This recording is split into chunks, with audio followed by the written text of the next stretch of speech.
Hello, this is Ron Paul with your weekly update for Monday, April 8th. A common feature of authoritarian regimes is the criminalization of alternatives to government-controlled education. Dictators recognize the danger that free thought poses to their rule, and few things promote the thinking of unapproved thoughts like an education controlled by parents instead of the state. That is why the National Socialist Nazi government of Germany outlawed homeschooling in 1938. Sadly, these Nazi-era restrictions on parental rights remain in law in Germany, leaving parents who wish greater control over their children's education without options. That is why in 2006, the Romeikes, a German couple who wanted to homeschool their 3 children for religious reasons, sought asylum in the United States. Immigration judge Lawrence Burman upheld their application for asylum, recognizing that the freedom of parents to homeschool was a basic human right. Unfortunately, the current U.S. administration does not see it that way, and it has announced that it is appealing Judge Burman's decision.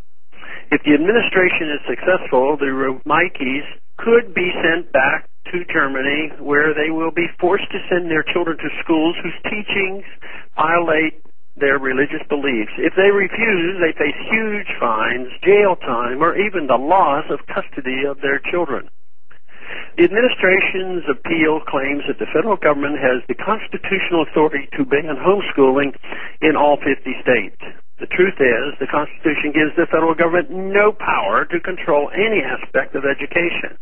Furthermore, parents who, like the Romeikes, have a religious motivation for homeschooling should be protected by the Free Exercise Clause of the First Amendment. The federal government's hostility to homeschooling is shared by officials at all levels of government. Despite the movement's success in legalizing homeschooling in every state, many families are still subjected to harassment by local officials. The harassment ranges from home visits by child protective agencies to criminal prosecution for violating truancy laws. Every American who values liberty should support the homeschooler's cause. If the government can usurp parental authority over something as fundamental as the education of their children, there is almost no area of parenthood off limits to government interference.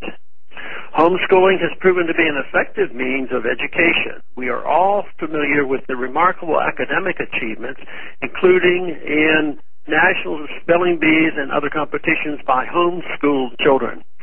In addition, homeschooled students generally fare better than their public school-educated peers on all measures of academic performance. It makes sense that children do better when their education is controlled by those who know their unique needs best, rather than by a federal bureaucrat. A strong homeschooling movement may also improve other forms of education. If competition improves goods and services in other areas of life, why wouldn't competition improve education? A large and growing homeschooling movement could inspire public and private schools to innovate and improve. When the government interferes with a parent's ability to choose the type of education that is best for their child, it is acting immorally and in a manner inconsistent with a free society. A government that infringes on the rights of homeschooling will eventually infringe on the rights of all parents. Homeschooled children are more likely to embrace the philosophy of freedom and to join the efforts to restore liberty. In fact, I would not be surprised if the future leaders of the liberty movement were homeschooled.